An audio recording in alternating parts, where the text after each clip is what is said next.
habitó entre nosotros. Tres de los evangelios nos dan un relato del nacimiento de Cristo. Cuando hablamos de Él, usamos palabras como paz, gozo, esperanza. Y ciertamente el nacimiento de un niño en general es motivo de alegría. Pero hay algo distintivo y particular en este nacimiento conmemorado por el mundo cristiano. Hay un carácter único que separa este nacimiento de todo el resto, de aquellos anteriores y posteriores en la historia de la humanidad. De los evangelios que relatan el nacimiento de Jesús, solo Juan va más allá del anuncio del ángel, del pesebre, de la visita de los sabios del oriente, del viaje de José y María a Belén. Juan nos muestra a este niño, pero apuntando a la eternidad. Y escribe: en el principio era el Verbo, y el Verbo era con Dios, y el Verbo era Dios. Además, él escribe que todas las cosas fueron hechas por él, y que sin él nada de lo que ha sido hecho fue hecho. Y más tarde nos dice que aquel Verbo fue hecho carne y habitó entre nosotros.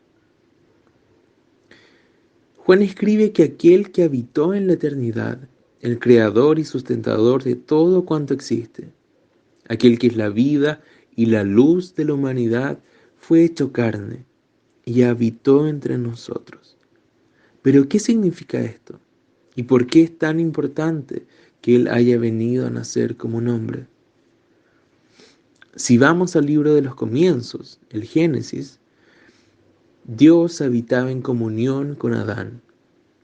Pero después de que éste hubiera elegido el pecado, el Señor los expulsó de su comunión. Es por eso que Pablo escribe: por cuanto todos pecaron, todos son destituidos de la gloria de Dios. Pero en su misericordia, el Señor no dejó a la humanidad desprovista de una promesa, por lo cual, al dirigirse a la serpiente, le dice: pondré enemistad entre tu simiente y la simiente suya. Esta te herirá en la cabeza y tú le herirás en el calcañar. De esta forma, Adán y Eva esperaron en la promesa de su simiente. Pero Abel el justo fue asesinado y Caín se alejó del camino del Señor. Desterrados entonces, Dios permitió que por medio de un tercer varón, Set, viniera la esperanza para el hombre. Así, Dios preparó y apartó un pueblo mediante el cual vendría la redención, y el aguijón de la muerte perdiera su poder sobre los hijos de Adán. Había de venir de este pueblo aquel que aplastaría la cabeza de la serpiente. En Éxodo 25 leemos sobre las instrucciones para la construcción del tabernáculo, un santuario móvil donde la presencia del Señor estaría en medio de ellos. Más tarde se sigue la misma idea en la construcción del templo. Estas obras llenas de símbolos e imagen que buscaban emular la comunión de Dios con el hombre, apuntaban a la verdadera habitación de Dios en medio de su pueblo. El Evangelio de Mateo, citando al profeta Isaías, habla del niño como Emmanuel, Dios con nosotros.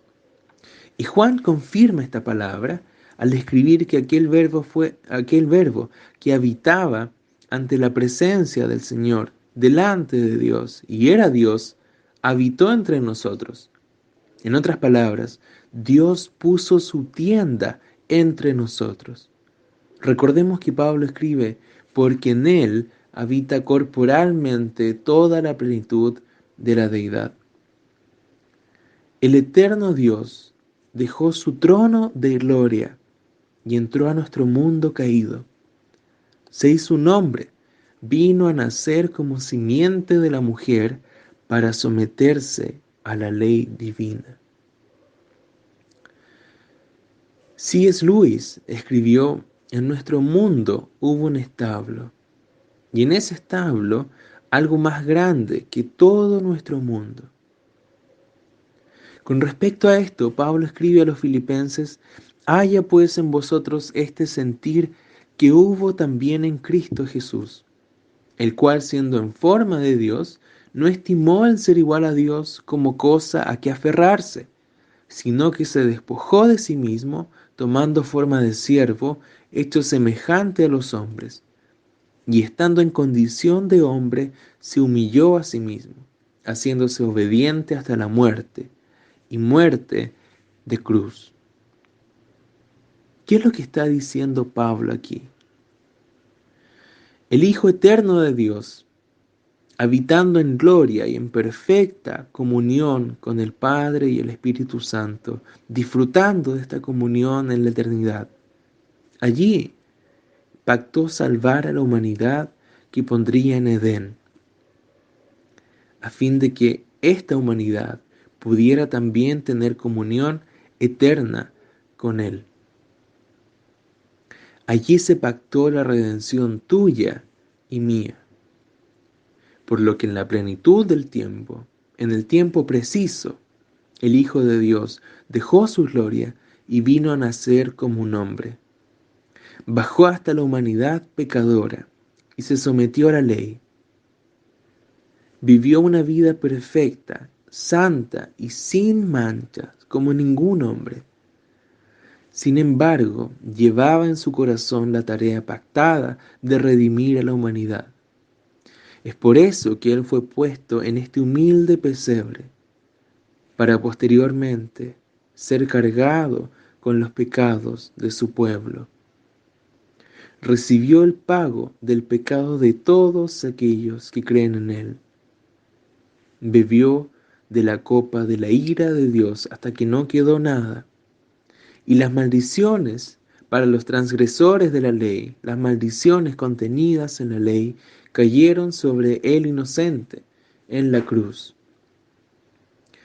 Tal cual los machos cabríos fueron cargados con los pecados que no eran suyos, así fue Cristo, cargado con tus y con mis pecados, y abandonado por el Padre mientras cargaba con nuestras transgresiones, para que así nosotros pudiéramos, con nuestras almas lavadas por su sangre, acercarnos a Dios.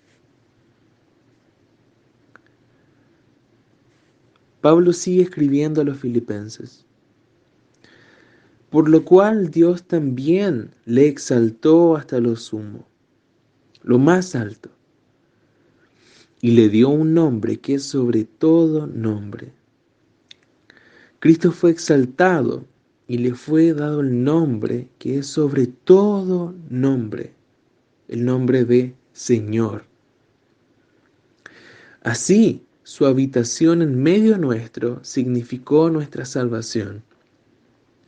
La comunión perdida por Adán fue restaurada por Cristo, hombre, Dios el Hijo.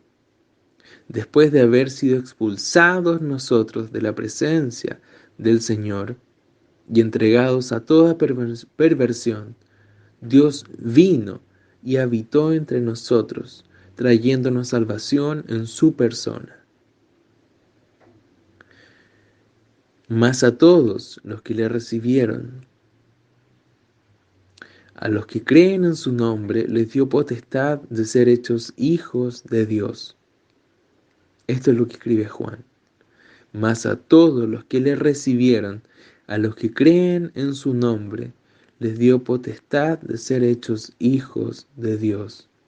Y además agrega: la gracia y la verdad vinieron por medio de Jesucristo, Dios el Hijo.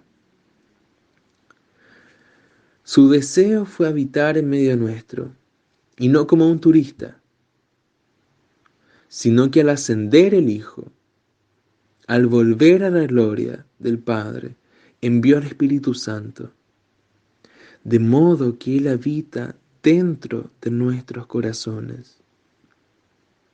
Dios habita, el Espíritu de Cristo habita en tu corazón y en mi corazón. De esta forma Dios habita en medio de su iglesia, aún en estos tiempos turbulentos. No somos como ovejas sin pastor. No fuimos dejados a nuestra suerte. Él habita en medio nuestro.